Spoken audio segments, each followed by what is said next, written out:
Hello, and it's an amazing afternoon today. Welcome to One Mom is Equal to All Moms from Shambhavi Spectrum. Today, my special, lovely super mom here is Supriya Kalra. How are you doing, Supriya? Hi, Sambhavi ji. Thank you so much for having me in the show, and I'm doing very good. And how are you doing? Thank you so much. इतने दिन से आपको पकड़ने की कोशिश कर रही हूँ, आज तो जकड़ ही लिया है मैंने। नहीं, नहीं, बिल्कुल, मैं भी बहुत चाहती थी कि जल्दी से हम लोग ये शो करें, लेकिन बस कुछ ना कुछ हो रहा था शायद और आज का दिन शायद अच्छा था शो करने के लिए। बढ़िया, बढ़िया।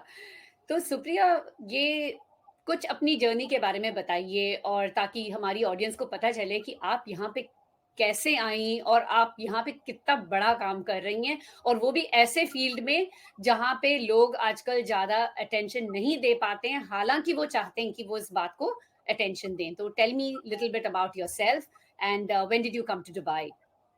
ओके। अगर मैं बात करूं कि मैं दुबई कब आई तो it's been only 8 months that I am in Dubai. 8 महीने से हूं मैं यहाँ पे। इससे पहले मैं सिंगापुर में थी। Around 10 years I have lived in Singapore. और मैं अगर अपने बारे में बताऊं तो सबसे पहले तो I am a proud mom. दो बच्चे हैं मेरे, 10 years ओल्ड गर्ल एंड एक 7 years ओल्ड बॉय। एंड दोनों स्कूल गोइंग हैं। और मैं एक मॉम के साथ साथ मैं am a writer, a very passionate reader. और मेरी ये जो जर्नी है लाइफ की, अगर मैं बात करूं पढ़ाई से लेके, तो I am a BTech, I am a bachelor of technology. मैं एक इंजीनियरिंग बैकग्राउंड से स्टार्ट किया मैंने अपना करियर। 10 years मैंने जॉब किया एक आईटी इंडस्ट्री में। और उसके बाद मैटरनल ब्रेक, जैसे सभी मॉम सा लगता है, मेरा भी लगा। एक बेबी हुआ, ब्रेक आया, जैसे ही मैं जॉब करने के स्टेज पे I, I plan my second baby और फिर से स्टॉप लग गया। फिर उसके बाद दोबारा जब मैंने सब कुछ प्लान किया हमने कि ठीक है अब मैं दोबारा जॉब पे ज्वाइन करूंगी, फिर पता नहीं कहीं मैं कनेक्ट नहीं कर पाई शायद आईटी इंडस्ट्री में। शायद वो प्रायोरिटी चेंज हो गई या ब्रेक लगने से, I don't know, somehow I was not able to connect. Then because मैं बच्चों को पढ़ाना शुरू किया, अपने बच्चों को खुद ही पढ़ाना शुरू किया, तो मेरा एक थोड़ा सा लगाव हो गया पढ़ाई के टुवर्ड्स। तो मैंने वहां से फिर मुझे लगा कि मैं एक फ्रेश करियर शुरू कर सकती हूँ एजुकेशन में। तो बहुत सारे इफ्स एंड बट्स आए, क्योंकि आप एक ऐसे स्टेज पे हो जहां आप आराम से आईटी इंडस्ट्री में बैक टू योर वर्क जा सकते हो विद गुड या सैलरी। दैट्स या एक्चुअली वो मैं एक क्वेश्चन पूछना चाहती हूँ कि अगर आप सिंगापुर में नहीं और कहीं और होते, जैसे मान ले इंडिया में ही होते, तो do you think you would have gone back to your IT industry? You would have preferred to do that? ऐसा होता क्या? नहीं, मुझे लगता नहीं कि कोई जगह या कोई सिचुएशन जो है बहुत ज्यादा आपको अफेक्ट करती है। इट इज अप टू कि आप विलिंगली करना चाहते हो कुछ की नहीं। मेरे साथ तो ऐसा ही था कि मतलब मुझे अंदर से लगा, बिकॉज एक आदत हो गई थी काम करने की, लेकिन जब बच्चे होते हैं तो आप बिजी हो, आप सोचते नहीं हो। यस। जैसे ही बच्चे बड़े हो जाते हैं आपके पास फिर से टाइम आने लगता है सोचने का, और आपको लगता है कि घर मैनेज हो सकता है, but you have to do something. जो कि मेरे अंदर था कि भाई घर तो मैनेज हो रहा है, बच्चे मेरी प्रायोरिटी हैं। फॉरेन लैंड में रह के आपको फुल टाइम मेड पे बहुत डिपेंडेंसी हो जाती है, या बच्चों को डे केयर में डालो। तो मैं दोनों केसेस में बहुत हैप्पी नहीं रहती थी कि मैं बच्चों को डे केयर में डालूं एंड नर्चर उनका जो है वो ग्रोइंग एजेस मैं अपने सामने देखूं, या फिर मैं किसी हेल्पर के उनको अंडर में रख के और मैं जॉब करने जाऊं तो वो क्या सीखेंगे। तो मैं थोड़ा सा कंजर्वेटिव थे इस मामले में, अभी भी हूँ शायद। तो ये सोच के फिर मैंने सोचा कि चलो पढ़ाने में मजा आ रहा है, which was very important for me. मेरी फैमिली ने भी इंकरेज किया, हस्बैंड ने इंकरेज किया, मेरे पेरेंट्स ने, कि पढ़ने की कोई एज नहीं होती है। बिकॉज आप 35-36 ईयर्स में आप सोचो कि आप एक फ्रेश करियर शुरू करो, एक 5 फिगर सैलरी छोड़ के, स्पेशली एक फॉरेन लैंड में जहाँ पे इतना ज्यादा एक्सपेंसिव है सब कुछ। Husband is the only source of income and you have 2 children to nurture. फिर भी मैंने अपने आप को प्रिपेयर किया, फाइनेंशियली मोरली सब कुछ प्रिपेयर किया, and I digged into it, मैं चली गई अंदर। एंड उसके साथ साथ मैंने एक प्लेटफॉर्म स्टार्ट किया जो कि मुझे लगा कि इसको मैं शुरू कर सकती हूँ विथ, मैं माई स्टडीज मैनेज करूंगी। तो मेरे जो आईटी स्किल्स थे, वो कहते हैं ना पढ़ाई कभी वेस्ट नहीं जाती है। तो मैंने आईटी इंडस्ट्री को छोड़ के, मैं फ्रेश उसमें जा रही थी, लेकिन मेरे आईटी स्किल्स ने मुझे हेल्प किया, क्योंकि मैं जॉब नहीं कर रही थी तो मैं कुछ एक्स्ट्रा बिजनेस सेटअप करने में मनी नहीं इन्वॉल्व करना चाहती थी। तो मैंने अपने स्किल्स को यूज किया, बस टाइम मैनेजमेंट स्किल्स मेरे को बहुत मैनेज करनी पड़ी बच्चों के साथ। और उसके बाद मैंने एक खुद ही अपना एक पोर्टल बनाया online, which is like all my work, मैंने किसी को हायर नहीं किया। I learn the designing, web designing, जो कि मेरा पार्ट नहीं था वर्क का जब मैं जॉब करती थी, लेकिन वो मेरे को, क्योंकि मैं आईटी में थी, मुझे आइडिया था, तो वो मैंने उसको थोड़ा सा नर्चर किया। और मैंने एक ऑनलाइन प्लेटफॉर्म बनाया जो कि जूनियर ऑथर्स के नाम से, बहुत पॉपुलर तो नहीं कहेंगे, but yes it is quite popular in many countries. तो ये एक डिजिटल लाइब्रेरी है which is free for all kids to publish their book and to read online. तो ये एक प्लेटफॉर्म मैंने स्टार्ट किया, इसको और जानने के लिए, बच्चों के अंदर और अच्छी मॉम बनने के लिए, एक अच्छा एजुकेटर बनने के लिए मैंने सोचा मैं पढ़ती हूँ। तो मेरा फोकस बिल्कुल नहीं था कि मैं पढ़ के जॉब करूँ, क्या करूँ, ऑफ कोर्स बिना करियर को नेक्स्ट लेवल पे लेके जाना था, लेकिन जब मैं पढ़ रही थी तो मेरा एक ही फोकस था कि नॉलेज लूँ, मैं जानूँ कि एजुकेशन में कैसे क्या करना चाहिए। तो आई गॉट दिस अपॉर्चुनिटी, इसको लिया मैंने, और साथ साथ मैंने अपने जूनियर ऑथर्स प्लेटफॉर्म को आगे किया। एक मास्टर्स किया मैंने, फिर मैंने दूसरा मास्टर्स भी किया चाइल्ड काउंसलिंग में, which was more over like child psychology पे बेस्ड था। काउंसलिंग साइकोलॉजी में मैंने सेकंड मास्टर्स किया after doing my masters in education. और उससे भी मुझे काफी ज्यादा नॉलेज मिली। मेरे आसपास में जितने मेरे बच्चों के फ्रेंड्स थे, मैं उनको बुलाती थी। एवरी वीकेंड मैं कोई स्टोरी टेलिंग का कुछ सेशन रख देती थी, और ये वो। तो एक्चुअली मेरा मोटिव था कि मैं कुछ ऐसा करूं कि मैं कुछ जान पाऊं। जितने ज्यादा बच्चों से इंटरेक्ट करूंगी, हर साइज के बच्चों से, उतना ज्यादा मुझे वो इंटरेस्ट आएगा। तो ऐसे करते करते मैं कब एकदम डीप चली गई इस इंडस्ट्री में, आई डोंट नो।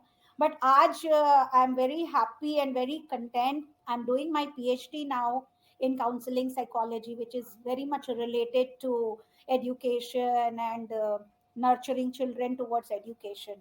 एंड साथ साथ मेरा ये जूनियर ऑथर्स का प्लेटफॉर्म जो है, बहुत हाई लेवल पे मार्केटिंग तो मैं नहीं कर रही हूँ, बट यस मैं इसको जब भी मौका लगता है तो मैं इसको अवेयरनेस स्प्रेड करती हूँ। anyone between the age of 6 years, जो भी बच्चे जो लिखना शुरू कर सकते हैं, फ्रॉम टिल 15 years, स्टोरीज लिखते हैं, लिख के देते। मेरी एक वॉलंटियरिंग टीम है, कुछ एडिटर्स की और कुछ डिजाइनर्स की, कुछ फ्रेंड्स, कुछ फैमिली, एक वॉलंटियरिंग टीम बनाई हुई है मैंने, जो कि विदाउट एनी प्रॉफिट, और वो भी ऐसे ही हैं like crazy for doing all these stuffs. तो वो हम लोग जो है, जो बेसिक कॉस्ट लगता है इमेजेस परचेज करने का और बुक डिजाइन में जो भी लगता है, वो कॉस्ट हम लेते हैं, अदरवाइज एकदम फ्री हैं। बच्चे जो भी लिखते हैं they send it to us, हम चेक करते हैं, थोड़ा बहुत एडिट करते हैं, और एक ई बुक के फॉर्म में उसको डिजाइन करके हम अपनी लाइब्रेरी जो मैंने बनाया है हम उसमें डालते हैं। तो एक बच्चों को इंकरेजमेंट मिलता है। बेसिकली मोटिव था कि बच्चे जो हैं, जो मैंने अपने उसमें एजुकेशन में जो एक्सप्लोर किया, कि बिना मोटिव के बच्चे पढ़ते हैं, उनको पता ही नहीं होता है क्या मोटिव है। हम बड़े हो रहे हैं तो हम इसलिए पढ़ रहे हैं, इसलिए जॉब कर रहे हैं, हमारे को अंदर में पता है कि हमारे को मिलेगा reward, money in terms of salary या प्रमोशन, ऐसा। बच्चों को ये चीज थोड़ा मुझे लगता है पेरेंटिंग में या एजुकेशन में थोड़ी सी मिसिंग है, कि बच्चों को भी रिवॉर्ड और गोल दो, बस उनको ये बोलो कि पढ़ना है, सीखोगे। तो वो एक ह्यूमन माइंड है जो इस तरह से नहीं चलता है। तो ये बहुत वर्कआउट किया, पेरेंट्स के बहुत अच्छे फीडबैक आए कि बच्चों को ये क्रेज होता है कि मुझे स्टोरी लिखनी है, तो वो बुक्स पढ़ते हैं, कि जितनी मैं बुक्स पढ़ूं उतना मुझे ज्यादा। तो एक रीडिंग हैबिट आ गई उनके अंदर, लिखना शुरू किया तो उनके राइटिंग स्किल्स एनहांस हुए। तो ये एक छोटा सा स्टेप जो मैंने लिया, और काफी बच्चों को हेल्प किया इसमें, so for which I am very happy. So it's amazing Supriya कि आपने अपनी जो पढ़ाई है, लाइक यू सेड, आपने वेस्ट नहीं की, and you found a platform and you created something new, something innovative, and I'll share the details of that in the description so more people can connect and can see, and we'll definitely talk another time about कि हम इसके लिए कैसे awareness create कर सकते हैं। कुछ rough idea दीजिए मुझे कि अगर एक बच्चा अपनी कहानी लिखे, शुरू करे, और आपके साथ जुड़ने के बाद मतलब तो कितना टाइम लगता है जब तक वो वहां पे as an e book publish नहीं हो जाती? ओके, ये पूरा प्रोसेस ऐसे होता है कि जैसे हमारी वेबसाइट है, उसमें फॉर्म है, तो जनरली ये बहुत फ्लैशी फॉर्म है, वो वेबसाइट खोलते ही दिख जाएगा कि how to enrol and how to submit your book. तो जैसे ही बच्चा वहां पे फॉर्म में स्टोरी डायरेक्ट तो नहीं सबमिट करते हैं, वो फॉर्म में जब कॉन्टैक्ट करता है तो within 24 hours maximum we revert back. हम उनको रिवर्ट करते हैं कि ठीक है, now this is the way, या व्हाट्सएप पे या ईमेल आईडी हम देते हैं जहां पे वर्ड में डॉक्यूमेंट में आप अपने बच्चे की स्टोरी जो है वो हमें भेजते हैं। जब वो हमारे पास स्टोरी आ जाती है उससे around 10 to 15 days maximum, maximum इतना लगता है to get the story published at our platform. तो इसमें प्रोसेसेस होते हैं, जैसे स्टोरी आई तो हमने उसको एडिटर को भेजा, थोड़ा सा हम कॉपी स्केप चेक करते हैं, और उसके बाद एडिटिंग हुई। बहुत मेजर अगर एडिटिंग इशू है तो हम समटाइम्स आई एंड समटाइम्स जो मेरी वॉलंटियरिंग टीम है, we sometimes take session also. हमें लगता है बच्चे की बहुत ज्यादा ग्रामर मिस्टेक है लेकिन स्टोरी बहुत अच्छी है, तो हम पेरेंट के साथ कोऑर्डिनेट करके एक सेशन लेते हैं कि हम बच्चे का ग्रामर थोड़ा सा हमने मिस्टेक देखी है, एक हाफ एन आवर का सेशन भी ले लेते हैं हम, एंड वो हम लेके उनको थॉरो करते हैं कि दीज मिस्टेक्स वी नोटेड, तो अब बता दिया है, आप स्टोरी में खुद करेक्ट करो और भेजो। ठीक है, तो वो बच्चा जो है वो अगर ये प्रोसेस हुआ तो शायद 1 वीक और लग जाएगा, अगर ऐसा नहीं हुआ, छोटी मोटी मिस्टेक्स हुई, तो एडिट करके 10-15 days इट टेक्स मैक्सिमम। आपने अच्छा कहा, क्योंकि मैं खुद ही पूछने वाली थी कि हर कहानी जो होती है उसमें शायद कहानी नहीं होती है, तो फिर हम कैसे मना करें या कैसे हाँ बोलें? ऐसा कोई प्रोसेस है? मतलब अगर डू कई बार डू ऐसा पीपल हो, टेक इट पर्सनली? हाँ, do people take it personally, मेरा मना कर दिया, ऐसे ऐसा होता है क्या मतलब? बिल्कुल ऐसा होता है, कई बार बच्चे डीमोटिवेट होते हैं, और ये हमारा प्लेटफॉर्म ऐसा नहीं है कि हमें जो बहुत ही बड़े राइटर हैं उनको प्रेजेंट करना है। ये प्लेटफॉर्म का ऑब्जेक्टिव भी है कि हमें बच्चों को इनकरेज करना है to write and to read. तो इसमें हम मना नहीं करते हैं, टू बी वेरी ऑनेस्ट, किसी भी बच्चे को, लेकिन हम इसको इस तरीके से ले जाते हैं, जैसे मैंने आपको बताया कि अगर ज्यादा ग्रामर मिस्टेक्स दिख रही हैं, स्पेलिंग, तो हम इनकरेज करते हैं, इनफैक्ट पेरेंट्स से फॉलो अप भी करते हैं कि आप हमारे फ्री है tutoring class, half an hour की होगी, हम बच्चे को बताएंगे और बच्चा इंटरेस्ट लेगा तो वो लिख के दोबारा हमें भेजेगा। कई बार होता है कि हमें स्टोरी लगता है कि ऐसी स्टोरी ऑलरेडी है, बहुत कॉमन सी स्टोरी है, तो भी हम बच्चे को इनकरेज करते हैं कि आपकी स्टोरी बहुत अच्छी है, इसमें थोड़ा और एडवेंचर, थोड़ा कॉमेडी, या फिर जिस भी थीम पे उसने लिखा है उसको हम थोड़ा और अच्छा लिखें तो पढ़ने वालों को बहुत मजा आएगा। ऐसे करके हम इनकरेज करते हैं और क्लास लेते हैं, कभी मना नहीं करते, बिकॉज यहाँ पे हम उनका टैलेंट नहीं शो कर रहे हैं, बेसिकली ऑब्जेक्टिव है कि हम उनको इनकरेज करें ताकि ये हैबिट आए। छोटे बच्चे होते हैं राइट, उनको कई बार होता है कि उनको चाहिए कि मेरी स्टोरी आ जाए, तो उनको भी अच्छा लगा और हमारा भी प्लेटफॉर्म पे भी एक यूनिकनेस रहे कि बच्चे की स्टोरी अच्छे से जा रही है, तो ये एक प्रोसेस होता है। आपने बहुत अच्छा कहा, मैं खुद ही पूछने ही वाली थी कि मतलब एडवेंचर, कॉमेडी, थ्रिल, ऐसे मतलब कौन से जॉनरास हैं जो बहुत ज़्यादा पॉपुलर हैं और हर बच्चा चाहता है कि मैं इसमें एक कहानी लिखूं करके? एक्चुअली आप अगर कैटेगरीज या जॉनर की बात करें तो हर एक कैटेगरी मिलेगी आपको लाइब्रेरी में अभी जो है, और इतने यूनिक स्टोरीज हैं, कई बच्चों ने तो अपने लाइफ से ही इंस्पायर होके लिखा है। मतलब the moment I started receiving stories, तो कई बार मुझे इतनी इनोवेटिव स्टोरीज लगती है कि मुझे कुछ सीखने को मिल जाता है। तो हर एक कैटेगरी में है, आप कॉमेडी ले लो, adventure, friendly, fairy tales, imaginative, कुछ स्पेस से रिलेटेड भी हैं, एस्ट्रोनॉटिक स्टोरीज भी हैं, so we have every genre included in the stories. That sounds so exciting, मतलब हर एक कोई अपनी इच्छा के बुक पढ़ सकता है। और मैं हमेशा ये कहती हूँ कि अगर ये मैंने कहीं सुना है बाय द वे, कि अगर बच्चे बुक नहीं पढ़ रहे हैं तो शायद उनको वो बुक नहीं मिली है जो उनको मतलब अपनी तरफ आकर्षित कर सके। तो एग्जैक्टली। ये कारण है, नॉट बिकॉज कि बुक ठीक नहीं है या बच्चा जो है वो पढ़ना नहीं चाहता है, बस यही है कि वो किताब जो है वो जोड़ नहीं बैठा है अभी तक। That's the only thing. So तो आप जैसे कह रही हैं कि सारे जो बुक्स हर कैटेगरी के अवेलेबल हैं और बच्चे लिख सकते हैं। आप tell me little bit about your being an author, tell me that journey. Okay, the first book I published was in 2019, I guess, in the month of October or November. जो मैंने first parenting book अपनी launch की थी 2019. Now, why I started this? Because जैसे मैंने मैंने बोला ना, कुछ भी मैंने ऐसे सेट गोल या कुछ सक्सेस स्टेटमेंट्स अपनी कुछ नहीं बनाई थी, ये सब आता गया, ऐसा होता गया। जब मैंने ये प्लेटफॉर्म शुरू किया, शुरू करने के टाइम पे जब मैं इंटरेक्ट करती थी बच्चों से, क्लासेस लिए, तो बेसिकली बच्चों से ज्यादा तो पेरेंट्स से इंटरेक्ट करती थी, क्योंकि छोटे प्राइमरी क्लासेस के बच्चे होते हैं, तो पेरेंट्स बोलते थे वो ये नहीं करता, मैं उसको ये, तो मुझे कहीं ना कहीं इतने पेरेंट्स से बात करके कुछ सीखने को भी मिला, because I am a parent to.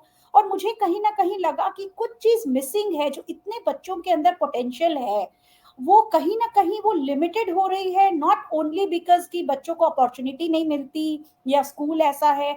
कहीं ना कहीं मेजर रोल एक पेरेंट का हो सकता है अपने बच्चों को लिमिटलेस अपॉर्चुनिटीज देने का, इन नर्चरिंग देयर ओन पोटेंशियल। तो ये चीज मेरे दिमाग में आई और मैंने एक नोट्स बनाना शुरू किया, एक रफ सी छोटी सी डायरी बिल्कुल थी, जिसमें मैंने रफ नोट्स बनाना शुरू किया। जैसे ही किसी से बात करके या कुछ पढ़ के या कुछ करते वक्त मेरे दिमाग में सारा टाइम, तो क्योंकि अब मैं जब कोर्स कर रही थी तो मेरे दिमाग में सारा टाइम यही कुछ चलता था, और साथ साथ जूनियर ऑथर्स के भी पेरेंट्स इंटरेक्शन होते थे, कई बार काउंसलिंग भी करती थी मैं पेरेंट्स की। तो मैंने छोटे छोटे नोट्स बनाना शुरू किए, जो मुझे चीजें लगती थी कि सीखा है मैंने, या मेरे को लगा कि नहीं ये मुझे लगता है ऐसा होना चाहिए। मैंने काफी रिसर्च किया इस चीज को डिग करने के लिए। मैंने बहुत सारी बुक्स पढ़ी, वैसे भी मुझे रीडिंग बहुत पसंद है, तो मैंने बहुत सारी इससे रिलेटेड बुक्स पढ़ी, कुछ ऑथर्स निकाले, कुछ इंडियन जो लीडर्स हैं, स्कूल लीडर्स हैं, उनके मैंने बुक्स निकाले, पढ़े। तो काफी कुछ ऐसे मुझे इंफॉर्मेशन मिली, तो मुझे लगा कि नहीं, मुझे कुछ फिर भी मिसिंग है, पेरेंटिंग में कुछ चीजें हैं होनी चाहिए, जो कि I thought I should write and share with everyone who is interested in knowing and reading. तो ये मेरा फर्स्ट बुक की वो स्टार्ट हुई। उसके बाद मेरे को जैसे जैसे इंटरेस्ट आता गया, मैंने जैसे जैसे एक्सपीरियंस लिया और जैसे जैसे मैंने अपने आप को नर्चर किया, तो ऐसे ऐसे करके 3-4 बुक्स जो है मैंने अलग अलग पेरेंटिंग के ऊपर में लिखी। Very nice, wonderful, and I'm going to share all those details in the description. So please आप मुझे वो सारे ज़रूर भेज दीजिए। हाँ जी, बिल्कुल। सुप्रिया, एक मॉम क्वेश्चन पूछना चाहती हूँ मैं। हाँ। आप काउंसलिंग करती हैं और मतलब आपने इतना सारे सेशंस जैसे लेती हैं पेरेंट्स के साथ। जब आपके अपने बच्चों की बारी आती है, तो are you able to be as objective as you are for other children? To be very honest, not all the time, लेकिन मैं ना एक ही फॉर्मूला यूज करती हूँ एक्चुअली पेरेंटिंग में। मैं सबको भी यही बोलती हूँ, you have to become a role model. कोई टेक्निक्स, कोई टिप्स इतनी काम नहीं करती है। आप जैसे हो ना, बच्चे ऑब्जर्व करते हैं, बहुत बहुत ऑब्जर्व करते हैं, बड़े होने तक, एडोलेसेंट तक बच्चे ऑब्जर्व करते हैं, और वो बिल्कुल आपकी परछाई होते हैं कहीं ना कहीं। बाहर से वो सोशल इंटरेक्शन तो सीखते ही हैं, बट स्पेशली जब छोटे होते हैं तो ज्यादा टाइम आपके साथ स्पेंड करते हैं आफ्टर स्कूल आवर्स। तो आपको सिर्फ रोल मॉडल करना होता है। My son when he was 4 years old, he was reading very fluently, and trust me, मैंने कभी नहीं फोर्स किया कि आप रीड करो, आप ये करो, क्योंकि उस समय कोविड भी आ गया था, वो स्कूल भी नहीं जाता था, and it was like HBL, home based learning चल रहे थे स्कूल्स के। तो क्योंकि we have made a good library, a small and good library in our home, तो मैं और मेरे हस्बैंड, हम दोनों बहुत रीडिंग फ्रीक्स हैं। तो किंडल पे या कई बार हार्ड बुक्स लेके पढ़ते हैं। फिर मैं कोर्स भी कर रही थी तो मुझे भी वो पढ़ते देखते थे, तो कहीं ना कहीं शायद वो इंस्पायर हो गया। हम लेटते भी थे तो जनरली लोग मोबाइल सर्व करते हैं, तो हम लोग प्रेफर करते थे या तो किंडल डिवाइसेस हो हमारे हाथ में या बुक्स हो। तो ये ऑटोमेटिकली ट्रांसफर हो गया। तो मैं यही बोलूंगी कि बच्चों को एज अ मॉम मैंने कोई टेक्निक और टिप्स फॉलो नहीं किया। जैसे पेरेंट का नॉर्मल हाउलिंग होता है बच्चों पे, कई बार डांटना, ये वो, ये सब नॉर्मल है, हमारा सब कुछ है। बट ये चीजें तो बिल्कुल आप ट्रेडिशनल, जैसे हम लोगों ने तो बहुत डांट मार खा के बड़े हुए हैं, आजकल के बच्चे इतना तो नहीं खाते, इतनी जरूरत नहीं है। हम भी बिजी हैं, सारा टाइम उनके ऊपर नहीं ध्यान देते। लेकिन हाँ, मैंने कुछ ऐसे स्पेशल टिप्स और टेक्निक्स कभी यूज नहीं किया। I just roll model them, क्योंकि जो मैं करती हूँ, जैसे मैं बोलती हूँ, जो मेरे हैबिट्स हैं, वो जो बच्चे देखते हैं वो सीख जाते हैं। Very very nice and very amazing. और आपकी मॉम का क्या रिएक्शन है, ये जो आपका जो ग्रोथ है as a counsellor and as a person who is getting putting all this authors together, an author, आपके पेरेंट्स का, आपकी मॉम का क्या रिएक्शन है इसका? हाँ, अगर मैं बात करूँ मेरे मॉम एंड डैड, स्पेशली मैं अपनी डैड से बहुत ज्यादा कनेक्टेड हूँ। लेकिन मेरे पेरेंट्स जो हैं वो हमेशा they have always said to me कि जो भी करो ना दिल से करो, जो भी करो दिल से करो। अगर दिल लगता है कि मुझे हाई सैलरी जॉब में जाना है तो आप वहां जाओ। आपका दिल करता है कि मुझे सारा टाइम अपने बच्चों के लिए अच्छा खाना बनाना है तो वो बनाओ। अगर आपका दिल करता है कि मुझे पढ़ना है और नर्चर करना है और लोगों को पढ़ाना है तो वो करो। तो it just go what your heart says. तो मेरे दोनों पेरेंट हमेशा ऐसे ही बोलते हैं कि we are always proud of you. ऐसा नहीं है कि तुम आज ऑथर हो या फिर तुमने ये प्लेटफॉर्म शुरू किया है या अभी भी पढ़ रही हो तो we are proud, we are always proud कि तुम अगर जो भी चूज करो और दिल से करो और कंटेंट एंड हैप्पी रहो तो वी आर प्राउड कि हमने बच्चों को ऐसा बनाया है कि जो दिल करता है ना वो खुल के करते हैं। तो this has always been statement by my parents. I think ये जो अनकंडीशनल सपोर्ट हमको मिलता है ना सुप्रिया, शायद वही है जो हमें आगे बढ़ने की मतलब ज़्यादा हमारे हमारे को प्रेरणा देता है। एंड हमको लगता है कि we can break any barriers, कोई मतलब कुछ है ही नहीं ऐसे, हम कुछ भी बाउंड्रीज क्रॉस कर सकते हैं और हम एवरीथिंग इज पॉसिबल। और and you have proved that in a very nice way as a mom and the way you are interacting, so it's really amazing. तो जैसे खाना बनाने की बात आई, तो अगर जब पढ़ नहीं रहे हो, काउंसलिंग नहीं कर रहे हो, तो और क्या शौक है? अच्छा, कुकिंग करती हूँ मैं, लेकिन टू बी ऑनेस्ट बहुत ज्यादा, क्योंकि ना आप जब इंडिया में रहते हैं ना तो कभी कभी कुकिंग करनी होती है। You have family members, you have helpers, आपके कुक होते हैं। बट जब आप फॉरेन कंट्री में रहते हो एज एन इंडियन तो आपको हेल्प की थोड़ी सी कमी होती है। Of course you can hire, but थोड़ी सी कमी रहती है कि आपको ज्यादा करना पड़ता है। तो जो चीज बहुत ज्यादा करनी पड़ती है ना वो थोड़ी सी पसंद कम आने लगती है। तो हाँ, लेकिन अगर मैं ऐसा कुछ नहीं कर रही हूँ तो I mostly of course I cook, that's a necessity. तो मैं खाना बनाती हूँ। अब बच्चे थोड़े बड़े हैं तो वो अपनी पसंद की चीजें भी बनवाते हैं। बट मोस्टली मैं पसंद करती हूँ अपने बच्चों के साथ बैठ के ड्राइंग करना, क्राफ्ट, आर्ट एंड क्राफ्ट बहुत पसंद है उनको। वो उनके मोटर स्किल्स भी डेवलप होने वाली एज थी तब मैं बहुत उनके साथ आर्ट एंड क्राफ्ट करती थी। फिर उसके बाद जिस तरह मुझे बहुत बुक पढ़ना पसंद है, मैंने देखा कि उन्होंने पिक किया है, उनको पसंद है, तो मैंने इस चीज को और इनकरेज किया। तो हम लोग बुक शॉपिंग के लिए बहुत फ्रीक्वेंटली जाते हैं बाहर। तो अगर हम कुछ नहीं कर रहे हैं, हमारा कोई स्केड्यूल नहीं है, बच्चों का कोई स्केड्यूल नहीं है खास, तो फिर हम नियर बाय लाइब्रेरीज ढूंढते हैं या nearby book stores Google करते हैं and we go there and we spend time. और बस इसके अलावा आई लाइक शॉपिंग।